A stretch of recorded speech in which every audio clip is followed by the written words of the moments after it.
On est sur un tétraèdre, à savoir un blocos en quelque sorte avec du béton partout et avec une vue mer imprenable derrière moi. On est sur Saint-Pabu, donc dans le pays des Abers, et je vais te faire un bilan de cette semaine, donc la deuxième semaine de la rentrée, avec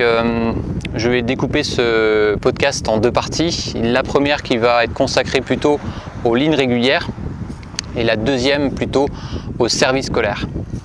Alors qu'est-ce qui s'est passé cette semaine et qu'est-ce qui a été amélioré en termes de service de ligne régulière? Et ce qu'on a pu observer, c'est que il y a eu beaucoup de remontées d'informations et beaucoup d'échanges aussi entre les différentes autorités organisatrices de transport, notamment avec Brest Métropole et la région Bretagne, notamment sur des points d'arrêt, à savoir en premier Jules-Lesven et en deuxième l'arrêt Kerichen-Choiseul. Alors en particulier quand même Jules-Lesven, pourquoi? Parce qu'on a eu de nombreuses remontées de conductrices et de conducteurs, à savoir que les usagers, ils sont toujours sur la voie de circulation parce que l'espace n'est pas suffisamment grand pour pouvoir accueillir tous les usagers,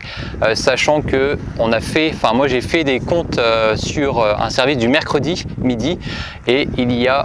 le mercredi midi 4 quarts de la ligne 20 qui passe, 4 quarts de la ligne 21, il y a la ligne 27, il y a la ligne 15, donc Guy-Pronvel. Après il y a des renforts de la ligne 11 vers Plougonvelin, renforts ligne 12 vers Saint-Renan et enfin des renforts de la ligne 14 en direction de Ploudalmézeau. Et j'ai peut-être oublié aussi renfort de la ligne 12 à destination de Saint-Renan. Alors ce qu'il faut savoir sur cet endroit-là, c'est qu'il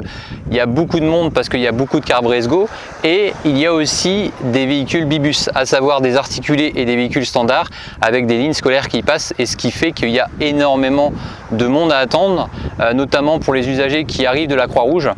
puisque on va dire que c'est l'arrêt commun entre toutes les différentes zones géographiques qui sont utilisées par les lycéens de la Croix-Rouge.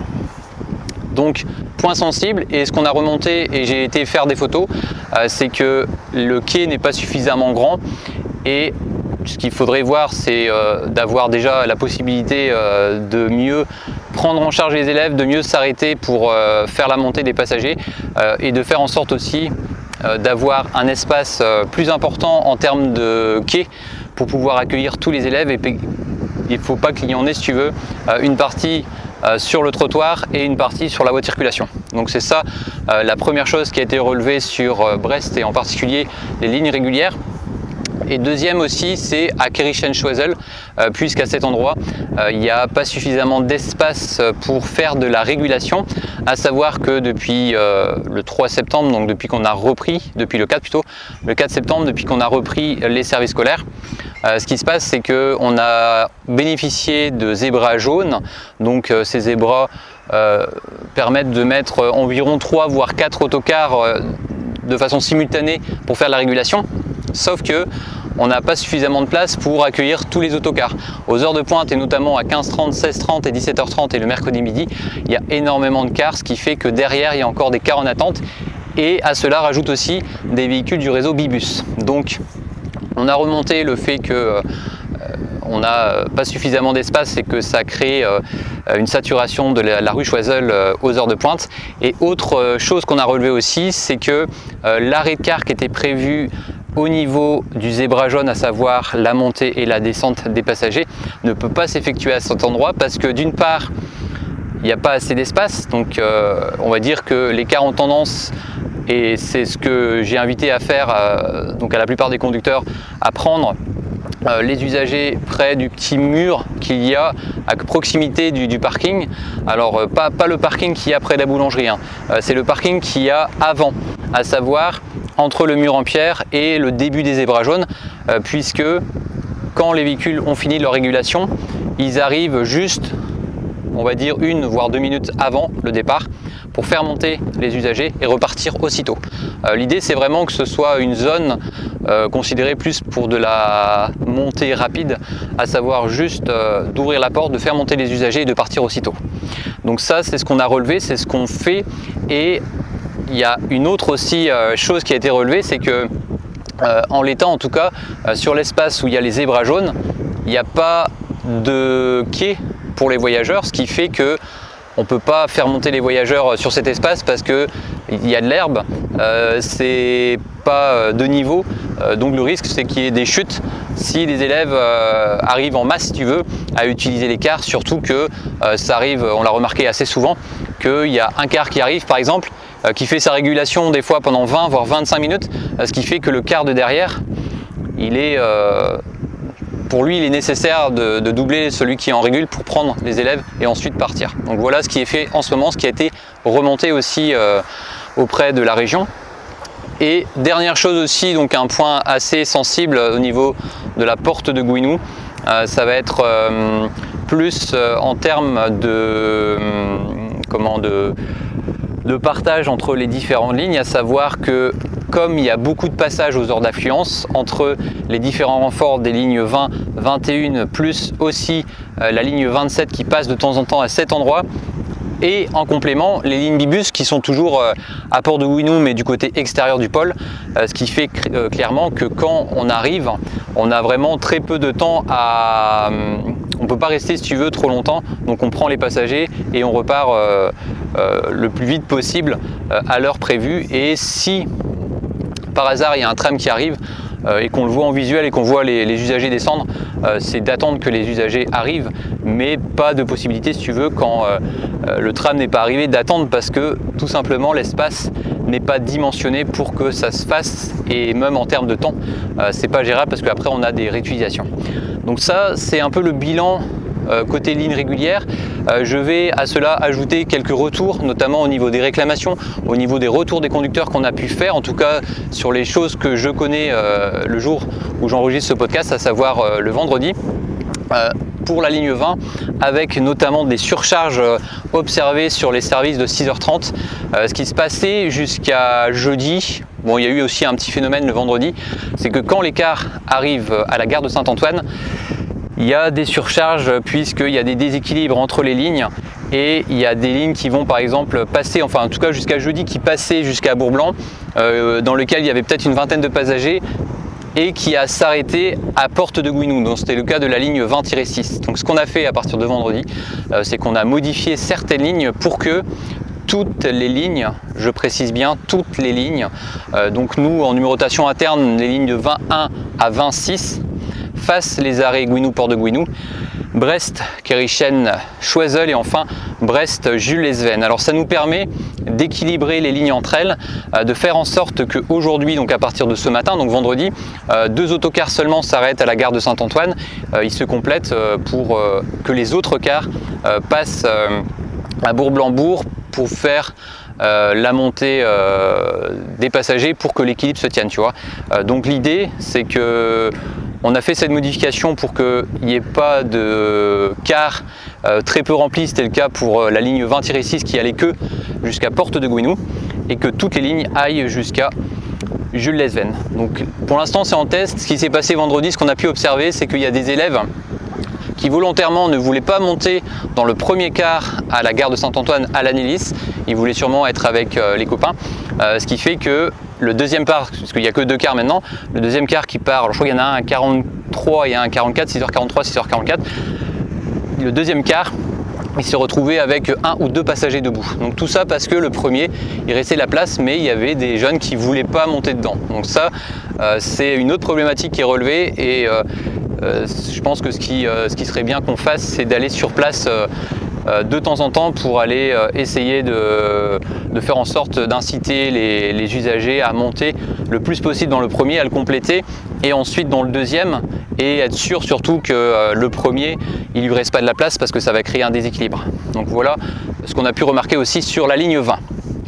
Ensuite, sur le service scolaire, je vais te parler concrètement de ce qu'on a fait évoluer, surtout au niveau de l'offre et ce qu'on a pu observer en termes de capacité, et te parler aussi de l'exploitation, parce qu'il y a des choses à ajuster en exploitation. C'est ce qu'on a fait pour faire en sorte que les véhicules arrivent à l'heure. Alors je vais commencer justement tout de suite avec cette fameuse ligne qui est très juste à l'heure actuelle. C'est la ligne 2107 qui le matin part de Porte de Gouinou. Donc je crois que l'horaire c'est 7h35. Et qui va ensuite passer par le Drennec pour aller jusqu'à l'Esnevin. Et cette ligne avait en général 4 à 5 minutes de retard au départ de Porte de Gouinou et elle est arrivée aux alentours de 8h12 à la plage Jouvérine, ce qui fait que les navettes de Saint-Exupéry étaient déjà parties. Donc ce qu'on a fait à partir de lundi, c'est qu'on a modifié les enchaînements, à savoir que la personne qui assurait ensuite la ligne 2107 au départ de la Porte de Gouinou ne fera plus ça. C'est une autre personne qui fera ce service et on va tester, on va vérifier l'horaire d'arrivée pour voir si c'est plus cohérent et surtout si le car, c'est l'objectif, arrive à 8h10 au plus tard à la plage Jouvérine pour que ça puisse correspondre avec les différentes navettes qui partent à 8h10. Ensuite, sur le bassin scolaire de Saint-Paul-de-Léon, parce qu'il y a eu un grand travail qui a été réalisé sur plusieurs lignes, ça reste sensible à l'heure actuelle. La première, on va dire la plus sensible, c'est la ligne 2502 de Bervin. Ensuite, la ligne 2503 qui est aujourd'hui sensible parce qu'on a fait un basculement, à savoir que des usagers qui descendaient à Plougoulm, rue du Stade et à Quinquis, on les a tous basculés sur la ligne 2503. Et maintenant, ce qui fait que la ligne 2502 le lundi, mardi, jeudi et vendredi soir, elle commence à s'arrêter à partir de Plougoulm-Ticorne et elle continue ensuite à Croix-Neuve, ensuite à Kerguidu pour arriver dans le bourg de Tréflaouénan et continuer son service. Donc là, ça reste sensible parce que dans les comptages qu'on a pu faire, en tout cas jeudi, ça ne serait pas passé en termes de capacité malgré la présence d'un 63 places à faire cette ligne. Là, l'idée, c'est de faire un équilibre entre plusieurs et de tester la semaine prochaine, de vérifier si c'est mieux, mais ça reste sensible. Ensuite, la 2503, comme elle a récupéré les deux arrêts, Plougoulm, rue du Stade et Plougoulm-Quinquis, elle est aussi sensible parce que, alors sur deux points, en capacité, c'est juste aussi. Alors, j'ai observé aussi une chose que ça arrive assez souvent, je pense que les conducteurs en sont conscients, que des élèves posent leur sac à côté de leur siège et font en sorte que personne ne s'assoit à côté. Ce qui fait qu'il y a des fois des surcharges, pas parce qu'il n'y a pas suffisamment de place à bord, c'est simplement parce que certains élèves, moi ce que j'ai pu observer, il y en avait, je dirais 7 ou 8 élèves qui laissaient leur sac et qui n'avaient pas la présence d'esprit de le retirer pour laisser les gens debout se mettre à côté d'eux. Donc ça aussi c'est un autre problème. Donc on essaye d'aller voir ces gens pour leur dire attention parce que s'il y a du monde debout, faites en sorte de tirer votre sac pour que les plus jeunes, parce que c'est souvent les plus jeunes qui n'osent pas demander, puissent s'asseoir et avoir une place assise. Ensuite, sur cette ligne 2503, quelques problèmes hormis les capacités, c'est le problème de temps, puisque cette ligne-là, une fois qu'elle fait la partie de Plougoulm, elle va jusqu'à Sibéril, elle continue jusqu'à Cléder. Pour l'instant, en tout cas, on l'a fait terminer à Cléderbourg. Pourquoi ? Pour décharger un peu les autres arrêts qu'elle faisait à Plouescat, à savoir plutôt de les basculer dans la ligne 2572, donc la ligne qui a été modifiée, parce qu'avant c'est la 2505 et aujourd'hui elle va jusqu'à Lannoireau et fait les arrêts à Plouescat. Donc l'idée c'est vraiment de compléter cette ligne dans la mesure du possible et que la ligne 2503 puisse aussi arriver, on va dire à peu près à temps à Plouescat, place Wanfried, parce qu'elle enchaîne. Et là, c'est là que c'est juste, c'est qu'une fois qu'elle arrive à la place Wanfried, il est plus de 17h10, sachant que les cours terminent, il me semble, à 16h55, et qu'il y a des élèves aujourd'hui qui attendent pendant 20 minutes le temps de récupérer la 2503 qui fait un parcours assez important du fait de la boucle supplémentaire, et ensuite qui va dans l'autre sens, c'est-à-dire quand elle part de Plouescat, elle va ensuite jusqu'à Plougoulm-Croissant terminus. Donc c'est ça la difficulté, c'est des surcharges qui arrivent sur la 2503 du fait de changements et aussi le fait du temps parce qu'on arrive assez tard, on va dire, à la place Wanfried. Pour Saint-Paul-de-Léon, c'est pas les seules choses qu'on a remarquées parce que il y a toujours des choses qui arrivent des fois un peu plus tard et c'était le cas cette semaine, à savoir qu'il y a des surcharges sur les lignes, enfin sur la ligne 25 à destination de Roscoff cette fois-ci, puisque il y a deux lignes qui vont Roscoff. Il y a la ligne 2504, donc c'est celle qui fait le circuit qu'on appelle du Labert, et il y a la ligne 25 qui passe par Kérestat, qui fait Bonne Nouvelle et qui fait ensuite l'itinéraire de la ligne normale, à savoir le Run, ferry et qui passe par boulevard de Plymouth et qui termine à Quai d'Auxerre. Ce qui se passe, c'est que dans cette ligne, on a observé des surcharges et ce qu'on a fait à partir d'aujourd'hui, c'est qu'on a basculé les arrêts du lotissement de Quai Rourette qui était autrefois utilisé uniquement le matin sur la ligne 2504. donc le lundi, mardi, jeudi et vendredi soir, ainsi que l'arrêt du run. Donc ça va permettre de créer un équilibre. Donc ça c'est tout nouveau, on l'a mis en place dès ce soir. Et peut-être pour terminer sur ce secteur de Saint-Paul-de-Léon, ce qu'on a fait aussi, c'est que sur les lignes, souviens-toi, la semaine dernière, j'avais fait un podcast sur une ligne qui était sensible, à savoir la 25, mais cette fois-ci dans le sens direction Lesneven. Là, il y a eu des ajustements et des modifications qui ont été apportées depuis mardi, pour que la ligne 2505 qui à l'époque terminait à Ploues 4 place Wanfried se transforme en ligne 2572. Alors les numéros ça te parle peut-être pas, si j'ai fait ça c'est parce que il faut que ça ait une cohérence avec le matin, et comme le matin il y a une ligne 2572 qui existait d'ailleurs que le matin qui fait Lesneven, Lannoireau, Ploues 4 et pour aller jusqu'à Saint-Paul-de-Léon, j'ai réutilisé ce numéro 2572 pour que les élèves de Ploues 4 comprennent bien que à partir de maintenant, que ce soit le matin ou le lundi, mardi, jeudi, vendredi soir, ils prennent la ligne 2572. Parce qu'il y avait des surcharges à la fois au départ de Saint-Paul-de-Léon et il y avait aussi des surcharges au départ de Ploues 4 avec des collégiens qui montaient. Donc là c'est résolu depuis mardi, donc ça c'est une bonne nouvelle. Et la ligne 25 maintenant n'a pas besoin de faire monter des passagers au départ de la place Wanfried à Ploues 4. Je pense que c'est à peu près tout sur le bilan de cette semaine. Moi j'aime bien faire une comparaison avec qu'est-ce qui s'est passé, comment on était on va dire il y a une semaine vendredi et comment on est aujourd'hui. Je m'aperçois qu'il y a des choses qui sont résolues et c'est plutôt satisfaisant. Je m'aperçois aussi qu'il y a d'autres problèmes qui se créent. Parce qu'on n'avait des fois pas de remontée, et c'est pour ça que si tu es conducteur et que tu regardes cette vidéo, je t'invite à prévenir l'exploitation, soit par SMS ou d'appeler pour dire si tu as eu des problèmes de surcharge, parce que pour nous c'est super important puisque on remarque qu'en ce moment on reçoit beaucoup d'infos sur des surcharges plus du côté soit de la région, soit plus du côté directement des réclamations des voyageurs plutôt que par les conducteurs. Et donc ce qui fait que des fois on sait même pas, on est assez surpris parce qu'on n'était pas au courant par exemple qu'il y avait des surcharges. Et je vais pour revenir peut-être aussi à des retours qu'on avait donc là c'était par contre des retours des conducteurs sur le mercredi en particulier midi qui est très sensible à Brest. Je vais te donner aussi ici des évolutions qui sont mises en place à compter de la semaine prochaine, ou des choses qui sont encore en cours sur lesquelles j'ai pas encore finalisé certains ajustements, à savoir la première chose, donc ça qui est validé, c'est d'avoir un 4e quart sur la ligne 20. Donc on va toujours comme surveiller, voir ce qui se passe en termes de comptage, mais un 4e quart nécessaire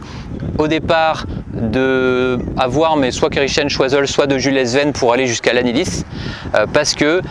souviens-toi, dans le podcast que j'avais sorti donc il y a une semaine, je te parlais de difficultés rencontrées avec des gens laissés dehors parce qu'il y avait un car qui était plein à craquer.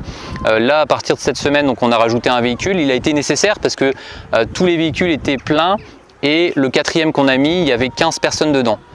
Ce qui fait que cette semaine, enfin là, on va dire après-demain par rapport au post de ce podcast, donc mercredi, on va rajouter ce 4e quart de façon régulière et on va toujours observer un peu les effectifs. Et moi je serai sur place probablement à Jules-Lesven pour voir un peu comment ça se passe, parce que cet autocar en tout cas semble nécessaire à long terme. Donc ça c'est la ligne 20.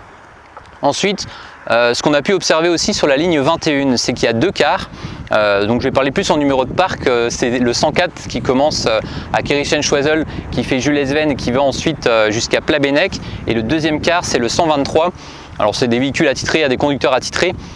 qui fait aussi les mêmes arrêts. Ce qu'on s'est aperçu, c'est qu'ils arrivent à Plabennec assez tard pour ensuite enchaîner au collège Saint-Joseph. C'est-à-dire qu'ils partent aux alentours de midi 10 à peu près de Kerichen-Choiseul. Ensuite ils font Jules-Lesven et ils sont pleins, donc ils vont directement faire la dépose, je crois à partir de Plabennec-Kerline, et ensuite terminer à Plabennec-Gare du Lac. Sauf que ils arrivent très juste au niveau du collège Saint-Joseph, puisque le départ est prévu à midi 32 et ils arrivent aux alentours de midi 35. Donc là c'est un problème parce que l'objectif c'est quand même que les cars arrivent avant l'idéal ça serait avant la sonnerie, et on va dire qu'au plus tard à 12h30. Donc l'idée c'est qu'on décale ces horaires-là, qu'on avance de 5 minutes à partir de mercredi prochain ces fameux 2 lignes qui sont enchaînées, à savoir avant d'assurer la ligne 2031 Bourg-Blanc et avant d'assurer la ligne 2214 à destination de Kerzin-Plabennec. Donc ça c'est un travail aussi qui va être fait à partir de mercredi prochain. Et sur les autres, pour faire peut-être un autre bilan des autres bassins scolaires, pour l'instant je ne pense pas voir d'évolution par rapport à ce qui a été déjà fait, surtout en termes de retard ou en termes de capacité. Je vais juste, pour terminer ce podcast, te parler des horaires de fin ou de début des cours, puisque on a eu un peu la surprise cette année de savoir qu'au collège Saint-Exupéry de Lesneven, ils commençaient les cours à 8h18, alors que l'année dernière c'était 8h20 et il y a quelques années c'était 8h25, et on s'aperçoit, tu vois, qu'il y a des établissements scolaires qui décalent comme ça progressivement des horaires de début ou de fin des cours. C'est le cas sur d'autres bassins scolaires comme à l'Annélis par exemple aussi, et ce qui fait que des fois ça nous pénalise en termes de trajet, parce que la navette qui est aujourd'hui fixée à 8h10 et qui normalement est censée arriver, on va dire, avant 8h18, c'est quasiment impossible, parce qu'une fois que toi tu arrives à l'arrêt de car, il y a aussi un laps de temps pour que le cheminement piéton des élèves se fasse jusqu'à l'entrée dans l'établissement. Et donc, pour résumer, on s'aperçoit qu'il y a de plus en plus d'établissements scolaires qui modifient les horaires de cours, et ça a un impact de plus en plus important sur plusieurs bassins scolaires. C'est le cas aujourd'hui sur Lesneven. Et ce sont des sujets que nous on relève à la région Bretagne parce que ça nous apporte des difficultés dans la gestion quotidienne, notamment en termes de décalage des horaires, parce que ça nécessite par exemple, pour partir plus tôt, si on décidait de partir plus tôt au niveau des navettes de la plage Jovérine, ça impliquerait pour plusieurs lignes de décaler de 2, 3, 4 voire 5 minutes plus tôt. Donc c'est une vraie problématique qu'on a soulevée, et voilà, je pense que on espère en tout cas que le message va passer pour que les établissements scolaires soient plus vigilants à l'avenir. C'est donc la fin de ce podcast. Merci de l'avoir suivi jusqu'au bout. Je te dis à demain, ou plutôt même à ce soir, pour une prochaine vidéo du quotidien toujours de la rentrée qui va sortir à 17h, où on se donne rendez-vous sinon dimanche prochain à 17h toujours, soit pour un quotidien magazine ou soit pour un reportage. Kenavo!